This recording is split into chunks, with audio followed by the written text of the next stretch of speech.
እንዴት አንተ ሞት እንዲላርገህ የተነሳኸውን ወልጄ እንዴት እኔ እሞታለሁ አለችው። እንዴት ትሞታለች? እሷ የወለደችው ሲሞቱ ወይ ብሎ እናቴ ብሎ አልቅሶ 40-80 የሚያወጣ ልጅ አይደለም፣ ሞትን ራሱን የሚገድል ነው። ይህን ያደረክ ልጄ አንተ እያለህ እንዴት እኔ እናትህ እሞታለሁ ነው ጥያቄው። ከዚህ የበለጠ ክብር ስለሚጠብቃት ነው። ምን ስላላት ነው? ተነስታ ስለምታርግ ነው። አንቺ ወር ላይ ስትመጪ ተርላ ደስታ ይደረጋል። ተርላ ደስታ በሚደረግበትም ሰዓት ደግሞ እኔ እነዚህን በሲኦል ውስጥ ያሉትን ነፍሳት ተርላ ደስታ ሆኗልና አንቺ ወደኔ መተሻልና ከሲኦል ወደ ገነት ስላንቺ ስል አመጣቸዋለሁና እያላት ነው። አልሞትም ያንተን ወልጄ እንዴት እሞታለሁኝ እኔ እናትህ እኮ ብላ ነበር። ለነሱ ስትር ሲሆን ምን አለች? 7 ጊዜም ልሙት አለች። ይሄ እኮ ነው ተላልፎ መስጠት። እኔ ስሞት እነሱ ከሲኦል ወደ ገነት ይመጣሉ ነው። ቤዛነት ይሄ ነው። በስመ አብ ወወልድ ወመንፈስ ቅዱስ አሐዱ አምላክ። የልዑል እግዚአብሔር ቤተሰቦች፣ የእናታችን የቅድስት ድንግል ማርያም የአስራት የበኩራት ልጆች፣ የቅዱሳን ሁሉ ወዳጆች፣ እግዚአብሔር አምላክ ከዚህ ሰዓት ያደረሳችሁ በዚህ በደጁም ቃሉን ለመስማት የተሰባሰባችሁ ሁላችሁም በልዑል እግዚአብሔር ፍጹም ሰላም እንደምን ዋላችሁ? እግዚአብሔር አምላካችን በቸርነቱ ሰብስቦ ቃሉን እንድንሰማ በደጁ የሰበሰበን ያመጣን የፈቀደልን ክብርና ምስጋና ይግባው። እንኳን አደረሳችሁ። ዛሬ ማን ነው የሚከበረው በዓል? የእመቤታችን ጊዜ ዕረፍት አይደል? አሁን መርሃ ግብር ሲመሩ የነበሩት ወንድማችን ጊዜ ዕረፍታ ለሶልያና ወረደ ወልዲ እምድበ ልዕልና ያሉት ማለት ነው። አሁን ስንዘምር የነበረው ሶልያና ማለት ምንድነው? ሶልያና ይባላል አይደል? የልጆቻችንን ስምም ሶልያና እንላለን። ሶልያና ማለት ምን ማለት ነው? ሙሽራ ማለት ነው አይደል? እመቤታችንን ነው ትክክለኛዋ እውነተኛዋ የምትባለው ሙሽራ እመቤታችን ስለሆነች፣ ስለዚህ ሶልያና የምንላት እመቤታችንን ነው። ሙሽራ እያልናት ነው። ኦ አዳም መሬት አንተ ወትገብ ውስተ መሬት ስላለ ያ ቃል ስላለ አፈር ነህና ወደ አፈር ትመለሳለህ የሚለው ስላለ ሞት ስለሆነ ለዛ ነው ጊዜ ዕረፍታ ነው ያልነው። የዕረፍቷ ጊዜ በኃጢአት ለኖረ ሰው ሞተ ይባላል። በጽድቅ ለኖረ ሰው ምንድነው የሚባለው? አረፈ። ለምንድነው አረፈ የሚባለው? አረፈ የሚለው ቃል በጽድቅ የሚመላለስ ሰው እንግልት መከራ ስላለበት፣ ጻማ ድካም ስላለበት፣ እውነትን መናገር በራሱ ስለሚያስጠላ፣ ጧት ማታ ቤተክርስቲያን መመላለስን ስለሚጠይቅ፣ በተለይ ለስጋ ትልቅ ዝለት አለበት። ሰው መንፈሳዊ ሲሆን ይዝላል። የተቀደሰ ቦታ ላይ ስንሄድ እንቅልፋችን ይመጣል። አሁን ዛሬ እኛ እንኳን ጥሩ ነገር ላይ ስንሆን እንቅልፋችን ይመጣል። መዝሙር ሲዘመር እንነቃለን። ትምህርት ሲሰጥ እንተኛለን። እኛ የምንናገርበት ሁኔታ ሲሆን እንነቃለን። የምናዳምጥበት ሁኔታ ሲሆን እንቅልፋችን ይመጣል። ለስጋ እንደ መንፈሳዊ ነገር መከራ የለም። ለስጋ ስጋ በጣም ፈሪ ነው፣ በጣም ደካማ ነው። በነፍስ በኩል ካላጸኑት በጣም አስቸጋሪ ስለሚሆን፣ ስለዚህ ስጋ ሲሰቃይ ስለሚኖር እንደገና ደግሞ ነፍስ ደግሞ እግዚአብሔርን እያየች ስለምትኖር ምን ይባላል? በምድር ክፉ ነገር ያልሰራ ሰው አረፈ ነው የሚባለው። አረፈ ነው የሚባለው፣ ሞታ ይባላል። ስለዚህ ወደ ሐሳባችን ስንመጣ ዛሬ የእመቤታችን ምን ነው? ጊዜ ዕረፍቷ ነው። ጊዜ ዕረፍታ ለሶልያና። ስለዚህ በዚህ መሰረት አድርገን አንዲት ርዕስ አንስተን እንነጋገራለን። ተአብዮ ነፍሴ ለእግዚአብሔር በሚል ርዕስ የሉቃስ ወንጌል ምዕራፍ 1 ከቁጥር 47 ላይ ጀምሮ የሚገኝ የእመቤታችን የቅድስት ድንግል ማርያም ጸሎት አለ። ጸሎተ ማርያም የሚባል ጸሎተ እግዝእትነ ማርያም ድንግል ወላዲተ አምላክ ተአብዮ ነፍሴ ለእግዚአብሔር ወተታሰይ መንፈሴ በአምላኪየ ወመድኃኒየ እያለ የሚሄድ ይችን ጸሎት ሁሉም ክርስቲያን እንዲይዛት ይፈልጋል። ሁሉም ክርስቲያን ቃሉን የተናገረችው ማናት? እመቤታችን ስለሆነች ነው። የጻፈው ማን ነው? ቅዱስ ሉቃስ ነው። ከ72ቱ አርድእት መካከል አንዱ የሆነው ሰው መንገድ ላይ ታሞ ወድቆ ብታገኙ ሰላም ለኪ ትደግማላችሁ። ሰላም ለኪ ሁለት ጥቅም አለው። አንደኛ እዛ ከወደቀችው ሰው ሴትዮ ወይም ከወደቀው ሰው ያለው ርኩስ መንፈስ ወደኛ እንዳይመጣ፣ ሁለተኛ ሰውየውን ልቡ ተመልሶለት ተነስቶ መንቀሳቀስ እንዲችል ለማድረግ ጸሎተ እግዝእትነ ማርያም ወይም በአማርኛ የእመቤታችን የቅድስት ድንግል ማርያም አምላክን የወለደች የእመቤታችን የቅድስት ድንግል ማርያም ጸሎት ነፍሴ እግዚአብሔርን ከፍ ታደርገዋለች፣ መንፈሴም በመድኃኒቴ በእግዚአብሔር ደስ ይላታል፣ የባሪያይቱን መዋረድ ተመልክቷልና፣ እነሆ ከዛሬ ጀምሮ ትውልድ ሁሉ ያመሰግኑኛል እያለ የሚቀጥለው ጸሎት ማለት ነው።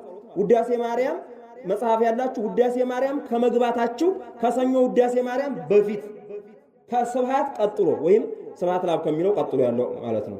ሰላም ለኪ ቀጥሎ እሱ ነው። ሰላም ለኪ አብሮ ነው እዛ ጋር የሚጸልየው እና ታብዮ ነፍሴ ለእግዚአብሔር በሚል ርዕስ እንነጋገራለን። ነፍሴ እግዚአብሔርን ከፍ ከፍ ታደርገዋለች በሚል ርዕስ ማን የተናገረው ብያችኋለሁ? እመቤታችን ቅድስት ድንግል ማርያም ናት የተናገረችው። ቃሉን ሙሉ አንብብላችሁና ወደ እንትናችን እንገባለን። ነፍሴ እግዚአብሔርን ከፍ ከፍ ታደርገዋለች፣ ልቦናዬም በአምላኬ በመድኃኒቴ ሐሴት ታደርጋለች። የባሪያይቱን መዋረድ የባሪያይቱን ትሕትና ተመልክቷልና፣ እነሆ ከዛሬ ጀምሮ ትውልድ ሁሉ ብፅዕት ይሉኛል። ታላቅ ሥራ ለኔ ያድርጓልና ስሙም ቅዱስ ነው። ይቅርታውም ለሚፈሩት ለልጅ ልጅ ነው። በክንዱ ኃይልን አደረገ፣ በልባቸው ሐሳብ የሚኮሩ የሚታበዩትን በተናቸው።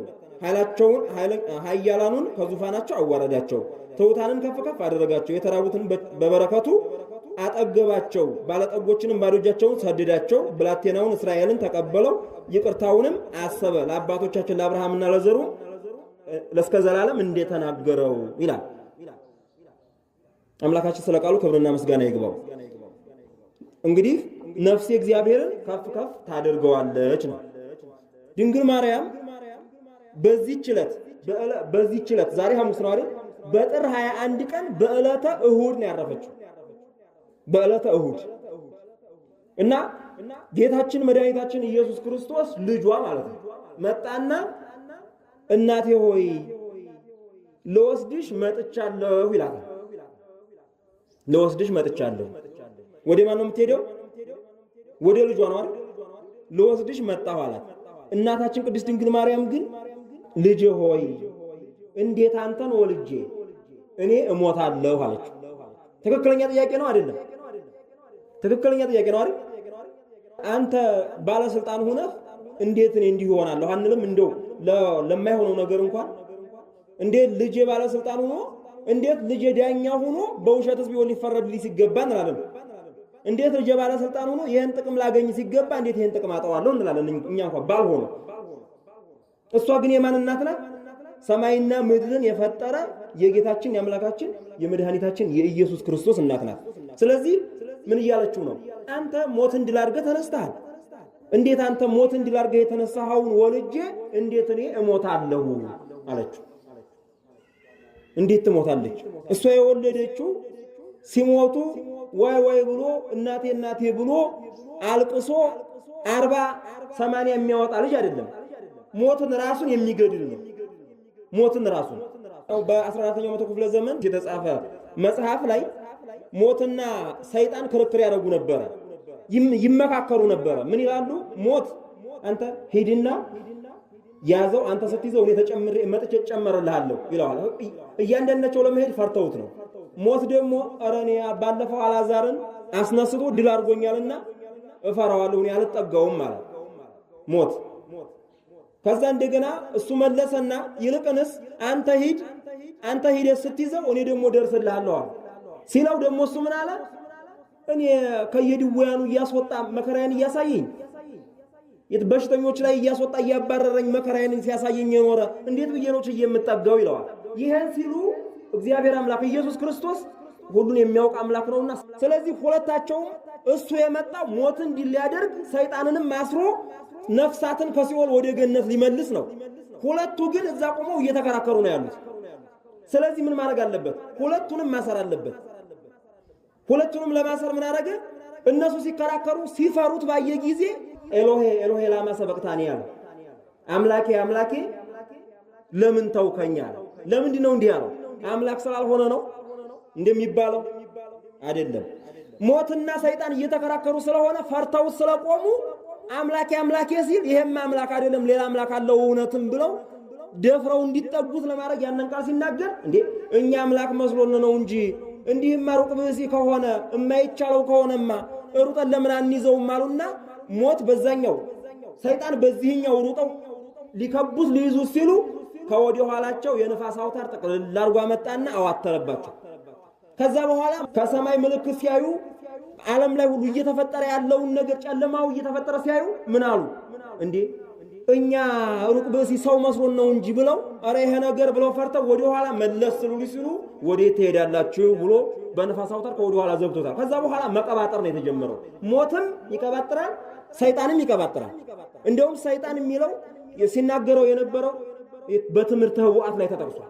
መኑ ውእቱ ዝንቱ ሰብአ ለቢሶ ሊተሙአኒ ይላል። ማን ነው ይሄ ሰው ስጋ ለብሶ ድል ያደረገኝ? ይሄ ማን ነው ምድራዊ መስሎ እኔን ጉድ የሰራኝ? ሰማያዊ የሆነ ግን ምድራዊ መስሎ እኔን ጉድ የሰራኝ ማን ነው ይላል ሰይጣን። ይሄው እንዲህ አድርጎ ሰይጣንን እና ሞትን ጠርቆ በሲኦል ሂዶ ነፍሳትን ወደ ገነት መለሰ። ሞትን ድል አድርጎ በሶስተኛው ቀን ተነሳ። ሞትን ይሄን ያደረክ ልጄ አንተ እያለህ እንዴት እኔ እናትህ እሞታለሁ ነው ጥያቄው። እነ ኤልያስን በእሳት ሰረገላ እንዲያደርጉ ያደረገ፣ እነ ሄኖክ እንዲነጠቁ ወደ ሰማይ በብሔረ ሕያዋን እንዲቀመጡ ያደረገ አምላክ እንዴት እናቱን ድንግል ማርያምን ወሰዳት? እንዴት? ከዚህ የበለጠ ክብር ስለሚጠብቃት ነው። ምን ስላላት ነው? ተነስታ ስለምታርግ ነው። የእሱን እናቴ ሆይ ካንቺ የወሰድኩት ስጋ ካንቺ የነሳው ስጋ ተነስቶ በአርባኛው ቀን ወደ ሰማይ ያርጓል፣ እንዲሁ ደግሞ አንቺም ተነስተሽ ታርጊያለሽ ብሎ የሱ ስጋ ከሷ የነሳው ስጋ እያረገ ስጋው የመጣበት የተነሳበት የሷ ስጋ እንዴት ይቀራል ብሎ አስነስቶ ሊያሳርጋት ፈልጎ ነው። እናቱ የበለጠ አስቦ ማለት ነው ጌታችን የበለጠ አስቦ። ከዚያ ቃለ ምልልስ ሆነ።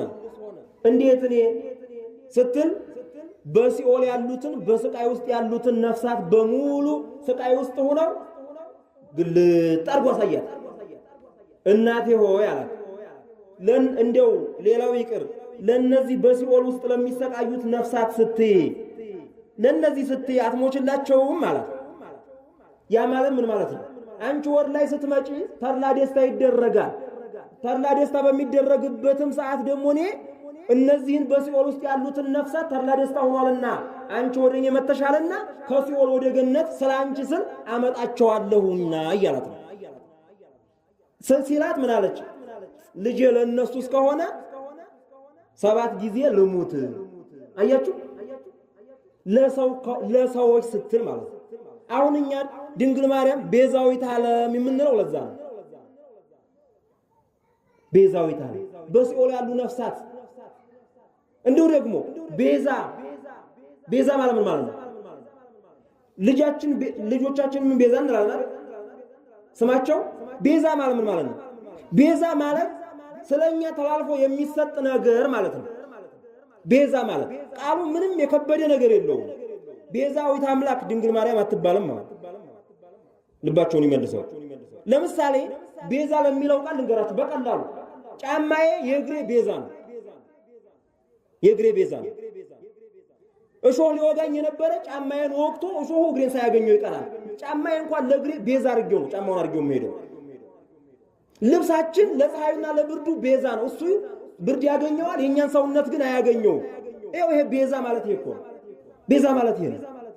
እመቤታችን ደግሞ ከዚህ በማይነጻጸር ከፍ ባለ መልኩ ድንግል ማርያም ደግሞ ለዓለም በዓለም ላይ ላለ ሁሉ በዓለም ላይ አንዲት እናት ሕፃን ልጅ አንድ ነገር ሆነ ሲባል እንዴት ነው ውስጧን የሚሰማት? እንዲህ ተደረገ እንዲህ ሆነ ስትባል ልጇን ባይሆን ግን ይሰማታል። ይሄን እንኳን ይሄ ልብ የማን እግዚአብሔር የሰጠ የእግዚአብሔር ልብና የድንግል ማርያም ልብማ የኛ ሩህሩህ የሆነ ምን ያክል ሩህሩህ ይሆን? ድንግል ማርያም እነሱን ሲያሳያት ለእነሱማ ከሆነ 7 ጊዜም ልሙት ይኸው ፈቃደኛ ነኝ ማለት እኮ ነው። ሞትን እኮ በፊት አልሞትም ያንተን ወልጄ እንዴት እሞታለሁኝ እኔ እናትህ እኮ ብላ ነበር። ለእነሱ ስትል ሲሆን ምን አለች? 7 ጊዜም ልሙት አለች። ይሄ እኮ ነው ተላልፎ መሰጠት። እኔ ስሞት እነሱ ከሲኦል ወደ ገነት ይመጣሉ ነው። ቤዛነት ይሄ ነው። ምንም የተለየ ሌላ የለው። ስለዚህ በዚህ ጊዜ የዕጣን መዓዛ ያሉበትን ቦታ ሁሉ ያለችበት ቦታ ሁሉ ሰማያት ተከፈቱና የዕጣን መዓዛ ታወደ። በሙሉ መላእክት በሙሉ መጡ። ከዛ የዕጣኑ መዓዛ ሽትት እያረገች እያለ አረፈች ማለት ነው እመቤታችን። ይኸው ለነዛ ነፍሳት እንኳን ለነዛ ነፍሳት ከዛን ጊዜ ጀምሮ ነው እንግዲህ እኛ ዛሬ ድረስ ያስተሬዮ ማርያም እየተባለ ይነገራል። ያስተሬዮ ማርያም ነው የሚባለው። ስለዚህ ይሄን የምናከብርበት እመቤታችን ቅድስት ድንግል ማርያም ቤዛዊተ ዓለም የሆነችበት ዕለት ያረፈችበት ዕለት ስለሆነ ነው። ስለዚህ ምን አለች? ተአብዮ ነፍሴ ለእግዚአብሔር አለች። ነፍሴ እግዚአብሔርን ከፍ ታደርገዋለች። ለምን ከፍ ታደርገዋለች? ለምን ነፍሴ እግዚአብሔርን ከፍ ታደርገዋለች?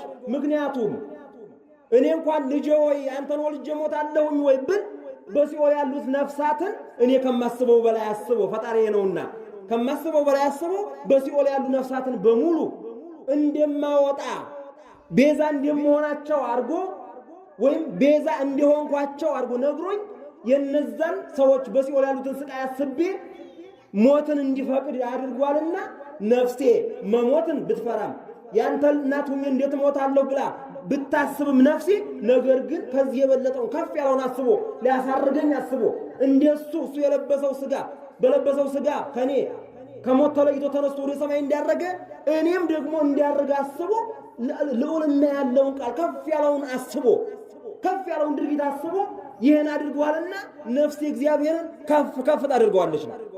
ነፍሴ እግዚአብሔርን ከፍ ታደርገዋለች። ድንግል ማርያም የሚገርማችሁ እኮ ድንግል በድንግልና ጸንሳ በድንግልና ተወልዳለች የሚለውን ኢሳይያስ ትንቢተ ኢሳይያስ ምዕራፍ 7 ቁጥር 14 ላይ ያለውን ቃል ስትሰማ ምንድነው ያለችው? እሷ ድንግልና በቤተ መቅደስ ውስጥ ናት ያለችው። እንደው ይችን ሲባረከኝ አላለችም።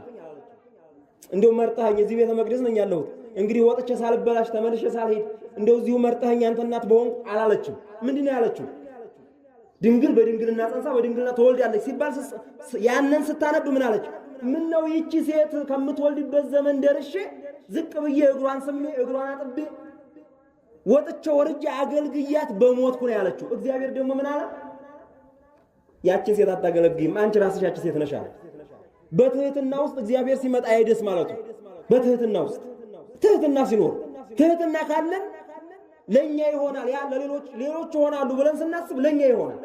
ትዕቢት ከሆነ ደግሞ ከኔ ውጭ ማን ሊጠራ ካል አንደኛ የምጠራው እኔ ከኔ ውጭ ማን ሊጠራ ካል ከ10 በላይ ሆና 10ኛ ተራ ቁጥር ላይ ነው የምንጠራው። እዚሁ ላይ ይናገራል እኮ የተዋረዱትን ከፍ አድርጓል፣ ትሑታንን ማለት ነው። ትዕቢተኞችን አዋርዷቸዋልና ይላል። ስለዚህ ነፍሴ እግዚአብሔርን ከፍ ታደርገዋለች፣ ታከብረዋለች አለ። ልቦናዬም በአምላኬ በመድኃኒቴ ሐሴት ታደርጋለች። ሁልጊዜ በልጇ በጌታችን በአምላካችን በመድኃኒታችን በኢየሱስ ክርስቶስ ድንግል ማርያም በሐልዮም በነቢብም በገቢርም ምንም አይነት በደልና ኃጢአት የሌለባት ንጽሕት እናት ናት። ንጽሕት እናት ራሱ እግዚአብሔር እንግዲህ አዘጋጅቷታል። ድንግል በህሊናኪ ወድንግል በሥጋኪ ነው የምንለው። አሳቧም ንጹሕ ነው፣ ልቧም ንጹሕ ነው፣ ህሊናዋም ንጹሕ ነው። እንደው የሚገርመው ግን በጣም የሚገርመው የህሊና ንጽሕና መላእክት እንኳን ያልቻሉት የህሊና ንጽሕና። ሰው እኮ አሁን በድንግልና ላግባ ብሎ አስቦ ራሴን ጠብቄ ኑሬያለሁ ከዚህ በኋላ በድንግልና ማግባት አለብኝ ብሎ ቢያስብ በህሊናው ግን ሌላው ቢቀር ወደፊት በትዳር ሲኖር የሚያደርገውን ሊያስብ ይችላል። ወይ ሲወራ ሰምቶ በህሊናው ሊቀረጽበት ይችላል። ድንግል ማርያም ከዚህ ራሱ ንጹሕ ናት። ከዚህ ሁሉ ንጹሕ ናት። ስለዚህ ይሄን ያደረገ መድኃኔ ዓለምን ወኩሎ ተወዲዮ ውስተ ልባ ነበር የሚለው ሁሉን በልቧ ተጠብቀው ነበር። በልቧ ተጠብቀው ነበር። አንድም ቃል አልተናገረች። እንግዲህ አሁን ወንጌል ሲጻፍ ለወንጌል ለሚጻፈው ወንጌል እኮ ምስክር ሆና መቅረብ የነበረባት የመጀመሪያዋ ድንግል ማርያም ናት። እንዴት እንደተጸነሰ እንዴት በማህፀኗ እንደቆየ በማህፀኗ ውስጥ ምን ይደረግ እንደነበረ አንድ እኮ ነው ሾልኮ አባቶቻችን በመንፈስ ቅዱስ የተገለጠላቸውን እኮ ነው አምጥተው እሷ ጎንበስ ስትል በግራና በቀኝ መላእክት ሲያመሰግኑ ትሰማ ነበር ብለው እኮ የነገሩ እንጂ ምን እንደሆነ እኮ አናውቅም። ግን እሷ በውስጧ ይዛ ተጠብቀው ነበር። በውስጧ ይዛ ድንቅናት የሚያስችላትናት የአምላክናትነት በዚህ ልክ ነው። የአምላክናትነት ለዛ ነው ተፈልጎ ባለም ላይ እንደ ድንግል ማርያም ጠፋ። የለም ከዛም በፊት የለም፣ ከዛም በኋላ የለም። እናቷ እንኳን ሔዋን ንጹህ በነበረች ገነት ተፈጥራ ንጹህ ሕሊና ተሰጥቷት ተፈጥራ ስታለች። ድንግል ማርያም ግን ከስንት ሺህ ዓመት በኋላ ከ5500 ዘመን በኋላ ከ5400 85 ዘመን በኋላ መጣ። ህሊናዋ ግን አዳምና ሔዋን ከመፈጠራቸው በፊት የነበረው ሌላ ወይ ከመሳታቸው በፊት የነበረው ሌላ ያው ከዚህ አይነጻጸር። ስለዚህ ምን ትላለች? መድኃኒቴን ነፍሴ በመድኃኒቴ ደስ ትሰኛለች፣ ሐሴት ታደርጋለች። የባሪያውን ትህትና ተመልክቷልና አሁን የነገርኳችሁ ማለት ነው። በትህትና ያቺ ሴት ያለችበት ዘመን ደርሼ እግሯን አጥቤ አገልግያት በሞትኩ ስትል ትህትናን ስታሳይ እሱ ደግሞ ምን አደረገ? አንቺ ነሽ ብሎ መረጣት። የተዋረዱትን ከፍ ያደርጋል። አንድም በሲኦል ውስጥ ያሉት ነፍሳት እሷ ከሞተች በኋላ ወደ ገነት መጡ። ስለዚህ በሲኦል ውስጥ በውርደት የነበሩትን ነፍሳት ወደ ምን አመጣቸው? ወደ ክብር አመጣቸው ስትል ነው። ወደ ክብር አመጣቸው። እነሆ ከዛሬ ጀምሮ ትውልድ ሁሉ ብጽዕት ይሉኛል ነው። ከዛሬ ጀምሮ ትውልድ ሁሉ ብጽዕት ይሉኛል። የሚገርማችሁ ቃሉን ግን የተናገረችው መቼ ነው? ጌታን ከጸነሰች በኋላ ኤልሳቤጥ ጋራ ወደ ኤልሳቤጥ ተራራማውን ሀገር አቋርጣ ሂዳ ከኤልሳቤጥ ጋር ከተገናኙ በኋላ ነው ይሄን የተናገረችው። ግን ሚስጥሩ ጥልቅ ነው። ከጥንት ከፊት እስከ ዛሬ ማለት ከዛሬም ዓለም እስኪያልፍ ድረስ ያለው ዘመን እነሆ ከዛሬ ጀምሮ ትውልድ ሁሉ ብጽዕት ይሉኛል። ብጽዕት አይደለም እንላትኛ ብጽዕት ይሉኛል። የተመረጠ ማለት ነው። ብጽዕት ማለት ብፁዕ ማለት ምርጥ የተመረጠ ማለት ነው። የተመረጠች ይሉኛል። በዛን ጊዜ የማያሉት ከዛሬ ጀምሮ አለ። በዘመኑማ ምን አድርገዋል መሰላችሁ? እመቤታችን አርፋ ሊቀብሯት ወደ ጌተሰማኒ አትክልት ስፍራ ይዘው ሲሄዱ አይሁዳውያን ልጇ ሙቶ ተቀብሮ ነበር፣ ከሙታን ተለይቶ ተነሳ ብለው እኒ ደቀ መዛሙርት ተረብሸውን ነበር። ዛሬ ደግሞ ይችን ሴት ተቀብራ ካበቃች በኋላ ተነስታ ወደ ሰማይ ያረገች ብለው እንዳይበጠብጡን እንያዝና እናቃጥላት አሉ። ክብር ይግባትና እናቃጥላት አሉና ደቀ መዛሙርቱ ይዘው ሲሄዱ የእመቤታችንን አስክሬን እየሮጡ መጥተው ዙሪያውን ከበቧቸው። እናንተ እንደለመዳችሁት ልጇ ተነሳ ብላችሁ ነበር፣ አሁን ደግሞ እናቲቱ ተነሳች ብላችሁ ልትረብሹ ነው ይዛችሁ የምትሄዱት ብለው ሲታገሉ ታውፋንያ የሚባል አንድ ከነሱ መካከል ተልኮ ፈጻሚ ነኝ ያለ ሩጥ ብሎ ያልጋዋን ሸንኮር ይዘውበት የሚሄዱትን አልጋውን ሳብ አድርጎ ሊጥላት ሲል ሁለት እጁን ስቅል አድርጎ እንዲህ አድርጎ ሊያወርድ ሲል መልአኩ መጥቶ ሁለቱንም እጁን ከትከሻው ቆረጠው። ታውፋንያ እንደቆመ እጁ እንደተንጠለጠለ ቀረ። ትዕቢተኞችን ዝቅ ያደርጋል ማለት ይሄ ነው። አፈሩ ዙሪያውን ያሉት የታውፋንያ እጆች ተንጠልጥለዋል። ታውፋንያ ያለ ትከሻ ቆሞ ቀርቷል። እዛ ተዋረዱ ማለት ነው። ተዋረዱ። ከዛ በኋላ ታውፋንያ አለቀሰ። እመቤቴ ሆይ እኔ አንቺን ሳላውቅ ነው እንዲህ ያደረኩትና ይቅር በይኝ። አሁን ካጠፋን በኋላ አይደለም የምንረዳው፣ ካጠፋን በኋላ ነው ወደ ልባችን የምንመለሰው። አንዳንድ ጊዜ የምናው ጻጻት ከጥፋት በፊት ነው በነበር ላሉ ግን አይሆንም ደግሞ። ከዛ ደቀ መዛሙርቱ ሲያለቅስ ያዩት ጊዜ እናታችን እባክሽን ጸሎት ጀመሩ ማለት ነው። የዚህ ሰውዬ ተጸጽቷል አልቅሷልና ወደ ነበረበት እጁን መልሽለት ሲሏት እንደገና እጁን ወደ ነበረበት መለሰችለት። በዛ ሁሉ የነበሩት ደንግጠው ተረብሸው ሸሹ። የተዋረዱትን ትዕቢተኞችን አዋረዳቸው ማለት ይሄ ነው። ትዕቢተኞችን አዋረዳቸው። ለዛ ነው የባሪያይቱን ትህትና ተመልክቷል። ከዛሬ ጀምሮ ትውልድ ሁሉ ብጽዕት ይሉኛል። ከዛ በኋላ ግን ያለነው እኛ ማን እንላታለን? ብጽዕት እንላታለን። የተመረጥሽ አምላክ የመረጠሽ ማለት ነው። ጽዮን እንላታለን። መጠጊያችን ሲጨንቀን ሲከፋን የምንጠጋብሽ እንላታለን። ማን ነው አሁን ቀን ከ5 ሰዓት ከ6 ሰዓት በኋላ በተለይ ምሳ ከበላ በኋላ ያንን ዱከክ በተለይ ስራ ከፈታን ስራ ማንሰራ ከሆነ ድብርት። በዚሁ ላይ ልንገራችሁ ትልቁ ለድብርት ከሚያጋልጡ ነገሮች መካከል የመጀመሪያውን ደረጃ የሚይዘው ስራ መፍታት ነው። ስራ ፈተን ምግቡን ስንበላው ምግቡ በውስጣችን እንዳይስማማ ያደርጋል። በዛ ላይ ደግሞ ምግቡ ውስጣችን እየተንከላወሰ እንቅልፋችን እንዲመጣ ያደርጋል። ከእንቅልፍ ስንነሳ እኛ አይደለንም ተለውጠን እንነሳለን። ስለዚህ ጭንቀት ይሆናል፣ መተከዝ ይሆናል። ከ9 ሰዓት ተኩል ከ9 ሰዓት ከ10 ሰዓት በኋላ ግን እመቤቴን ፍለጋ መግባት የማይቻላቸውም በሩቅ ነው ተኮናነው ሴቶቹም ነጠላቸው ወንዶቹም በዚህ ዙሪያውን ሆነው እመቤቴን ሲማጸኑ ያመሻሉ። ማታ ያን ነገር ጥልል ብሏቸው እንደገና ወደ ቤታቸው ይመለሳሉ። እግዚአብሔር ያን ባያቀል እንደው ስንቶቻችን አብደን ነበር እስካሁን እመቤታችንን የመሰለች መጠጊያ ባናገኝ።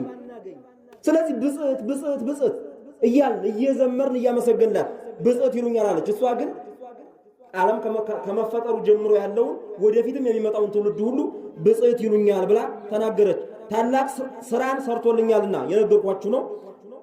ስሙም ቅዱስ ነው። ይቅርታው ለሚፈሩት ለልጅ ልጅ ነው። ይቅርታው ለሚፈሩት ለልጅ ልጅ ነው። አሁንም በድንግል ማርያም በኩል የሚመጣ ይቅርታ ቃል ኪዳኑን ነው። ልጄ ሆይ በስሜ ቤተ ክርስቲያን ያሳነጹትን የብርሃን ቦታ አዘጋጅላቸው። ልጄ ሆይ በስሜ የተጠማውን ያጠጡትን የማይጠፋውን ከገነት የሚፈሰውን ከወተት ይልቅ ነጭ ሆነውን ከማር ይልቅ የሚጥመውን የሕይወት ውሃ ጠጣልኝ። የተራቆቱትን በእኔ ስም ያለበሱትን በሰማይ የብርሃን ልብስ አዘጋጅላቸው። ለእኔ ሲሉ ከዕለት ጉርሳቸው ለተራበ የሰጡትን በሰማይ ሰማያዊ ህብስትን ሰማያዊ መናን አዘጋጅላቸው ያለችው ነው። ይሄን ነው የምትናገረው ይቅርታው። ስለዚህ በድንግል ማርያም አባቶቻችን ምን አሉ? ድንግል ሆይ አንቺ ማሪኝ ይቅር በይኝ፣ ማረኒ ድንግል ተሳሃለኒ በበዘመኑ እስመ መሐርክኒ አንቲ ዘይኮንነኒ መኑ። ድንግል ሆይ አንቺ ማሪኝ ይቅር በይኝ፣ አንቺ ምረሽኝ ይቅር ብለሽኝ ማን ነው ደፍሮ የሚኮንነኝ ነው። ያ ማለት ምን ማለት ነው? ልጅሽ አንቺ ይቅር በላቸው ካልሽው ይቅር የሚል አምላክ ነው። ስለዚህ አንቺ ይቅር ካልሽኝ ልጅሽም ይቅር እንደሚለኝ አምናለሁ ማለት ነው። ለድንግል ማርያም የፈራጅነትን ቦታ መስጠት አይደለም። ይሄ አይደለም። ድንግል ማርያም ይቅር ብያለሁ ያለችውን ልጇ አይቻልም ይላል አይልም። ከሰሞኑ እኮ የተማርነው በ12 የተማርነው የጌታችን ውሃውን ወደ ወይን የቀየረ ጊዜ ድንግል ማርያም ወይን እኮ አልቆባቸዋል ብላ ስትለምነው ስትነግረው ለጌታችን ጌታችን ምንድነው ያለው? ምንድነው አላት? ካንቺ ጋር ምን አለኝ አላት አይደለም እንለው። ይህችን ቃል ይንጠለጠላል ሰው። ከዚህ በኋላ ያለውን ግን አያውቀውም። ከዚህ በኋላ ምንድነው የሚለው? ሂዳ እመቤታችን የሚላቸውን አድርጉ አለቻቸው ነው የሚለው። ካልተግባቡ ሁለታቸው እንዴት ሂዳ የሚላቸውን አድርጉ ትላቸዋለች? ይሄን እንኳን ሎጂክ መረዳት መንፈሳዊ ነገሩ ይቅር። እውነት ጌታችን የማያገባሽ ነገር ነው ይሄ ብሏት ከሆነ ወደ አገልጋዮቹ ሂዳ የሚላቸውን አድርጉ እንዴት ልትል ቻለች? እሷ እኮ የሚላቸውን አድርጉ ካለቻቸው በኋላ ከተል ብሎ ጌታችን ሂዶ 6 የድንጋይ አዘጋጁ። ከውስጡ ሌላ ይሄ በእኛ አካል የምንለው ማለት ነው እሱ እንዳይኖር አጥባችሁ ድፉና ንጹህ ውሃ ሙሉታል። አንድ ምን ሲል ነው? የነበረውን አበረከተ እንዳይሉት ነው። ሁለት ከኦሪት እርሾ ከኦሪት ከቂም ከበቀል ተጠብቃችሁ ከዚህ በኋላ ባለው ሕይወት በንጽህና ኑሩ፣ አዲስ ሰው ሆኑ ሲል ነው። ስለዚህ ምን አረገች? 6 ድንጋይ ጋር ተዘጋጀ። ውሃ ሙሉት ተባሉ። ውሃ ሙሉት፣ አጥበው ውሃ ሙሉት። ከዛ አሳዳሪው አቅምሱት ተባለ። አሳዳሪው ቀመሰው። ከዛ በኋላ ጤማ አንከረ ሊቀምር ፋቅ አሳዳሪው አይቶ አደነቀ። እስካሁን የታቆይተው ነው አለ። ስለዚህ እናትና ልጁማ ተግባብተው ውሃውን ወደ ወይን ቀየሩ። ያልተግባባው ግን የመናፍቃን ልብ ነው። ውሃው ወደ ወይን ተቀይሮ አልፈለጋትም፣ አላናገራትም። ካንቺ ምን አለ ብሏታል ይላል። ካንቺ ምን አለ ብሎ እኛ እንደምንለው ከሆነ እኮ ውሃው ወደ ወይን አይቀየርም። ዶኪማስም ልቦ አያርፍም። ሰርጉም በ5 ሰዓት ተቋረጠ ነበር። ይቅርታው ለሚፈሩት ለልጅ ነው። በክንዱ ኃይልን አደረገ። በልባቸው ሐሳብ የሚታበዩትን በተናቸው። ኃያላኑን ከዙፋናቸው አዋረዳቸው። ትሑታንን ከፍ ከፍ አደረጋቸው። የተራቡትን በበረከቱ አጠገባቸው ይላል። እንግዲህ ይህን ቃል ተናገረች። ኋላ 5000 ሰው አንድ ጊዜ ሴትና ሕፃናት ሳይቆጠር አንድ ጊዜ 7000 ሰው አብልቷል። በበረከቱ አንድም የተራቡትን በበጎ ነገር አጠገባቸው ይላል። የነፍስ ራብ ያለባቸውን ቃል እግዚአብሔር መግቦ ልባቸው ርፍ ነፍሳቸው ርፍ እንድትል እንቅልፍ እንዲወስዳቸው አደረገ ስትል እመቤታችን ተናገረች። ባለጠጎችን ባዶ እጃቸውን ሰደዳቸው። ባለጠጎች የተባሉት ይበቃኛል የሚሉ ነው። አሁን አንዲ ነገር ሲጀምሩ አንዲ ታሪክ ሲጀምሩላቸው ይሄን ታሪክ አውቀዋለሁ ብለው የሚያዘጉ ሰዎች አሉ። ቤተክርስቲያንም መጥቶ ይሄ ታሪክ ሲነሳ ይሄን ታሪክ አውቀው ለማውቀው ነው የጀመረልኝ ይመስላቸዋል። እግዚአብሔር ግን በዛ ውስጥ ሊናገር የፈለገውን የማያዳምጡ ሁሉ ጊዜ እኔ አዋቂ ነኝ፣ እኔ ሙሉ ነኝ፣ ከዚህ በላይ ትምህርት አያስፈልገኝም፣ ከዚህ በላይ ዕውቀት ለኔ ምን ነው እያሉ ራሳቸውን ከዕውቀት ራሳቸውን ከምክር ራሳቸውን ከመንፈሳዊ ልህቀት የሚያወርዱ ሰዎች አሉ። እነዛ ምን ይባላሉ? የሞሉ ባለጠጎች ይባላሉ። ባለጠጎች። ስለዚህ ለነሱ አያስፈልጋቸውም፣ ሞልተናል አሉ። ስለሞሉ አያስፈልጋቸውም። ስለዚህ ምንድነው የሚያስፈልገው? ሳይሞሉ ሞልተናል ስለመሰላቸው ባዶ ናቸው። እግዚአብሔር የማይሰጣቸውም ባዶ እጃቸውን ይሰዳቸው እነሱን ነው። ብላቴናውን እስራኤልን ተቀበለው፣ ይቅርታውን ማሰበ ለአባቶቻችን ለአብርሃም ለዘሩ እስከ ዘላለም ድረስ እንደተናገረው ይላል። ዘርህን እንደ ባህር አሸዋ እንደ ሰማይ ከዋክብት አበዛልሃለሁ ተብሎ አብርሃም ተነግሮት ነበር። ያንን እግዚአብሔር አበዛ። ድንግል ማርያምን በአብርሃም ዘር በኩል መጣች፣ ተወለደች። ተወልዳ እንደ ባህር አሸዋ የበዛውን እንደ ሰማይ ከዋክብት የበዛው ሕዝብ ያ ሁሉ በሷ በድንግል ማርያም በኩል ምሕረትን አገኘ። በድንግል ማርያም በኩል ጌታችን መጣ፣ ሥጋን ለብሶ ተዋህዶ እኛን አዳነ። ድንግል ማርያም ስለዚህ ዛሬ ዕረፍቷ ተብሎ ይከበራል ማለት ነው። ነፍሴ እግዚአብሔርን ከፍ ከፍ ታደርገዋለች። ይህን ድንቅ አድርጓልና በሞቴ በሲኦል ያሉ ነፍሳትን እንዲመለሱ አድርጓልና በእኔ ቃል ኪዳን በምድር ያሉ የኔን ቃል ኪዳን አስበው ሥራ ሲሰሩ በሰማይ ከኩነኔ እንዲድኑ አድርጓልና የማይመረመር ሚስጥሩን ገልጧልና አስተርእዮ እንደተባለ ታይቷል ተገልጧልና በምድር ላይ ታምር ቢነግሯችሁ ጌታችን ወደ ምድር መጥቶ ከመወለዱ የበለጠ ታምር የለም። ይህን አስባ ነፍሴ እግዚአብሔርን ምን አለች? ታበዮ ነፍሴ ለእግዚአብሔር፣ ነፍሴ እግዚአብሔርን ከፍ ከፍ ታደርገዋለች አለች። እመብርሃን ድንግል ማርያም እኛን በመንፈሳዊ ልዕልና ከፍ ከፍ ታድርገን። በዚህ ዕለት በተከበረው በዓለ ዕረፍቷ ድንግል ማርያም እኛንም ልቦናችንን ከሚባክንበት እረፍ እንዴት አድርግልን። ከመከራ ሥጋ ከመከራ ነፍስ ተሰውረን። ታበዮ ነፍሴ ለእግዚአብሔር፣ ነፍሴ እግዚአብሔርን ከፍ ከፍ ታደርገዋለች። መድኃኔዓለም በቸርነቱ በድንግል ማርያም ጥላ ስር ከፍ ከፍ ያርገን። ያስተማረን የመከረን የገሰጸን የአባቶቻችን አምላክ ነው እግዚአብሔር ክብርና ምስጋና ይግባው። ወስብሐት ለእግዚአብሔር ወለወላዲቱ ድንግል ወለመስቀሉ ክቡር አሜን። ይቆየን።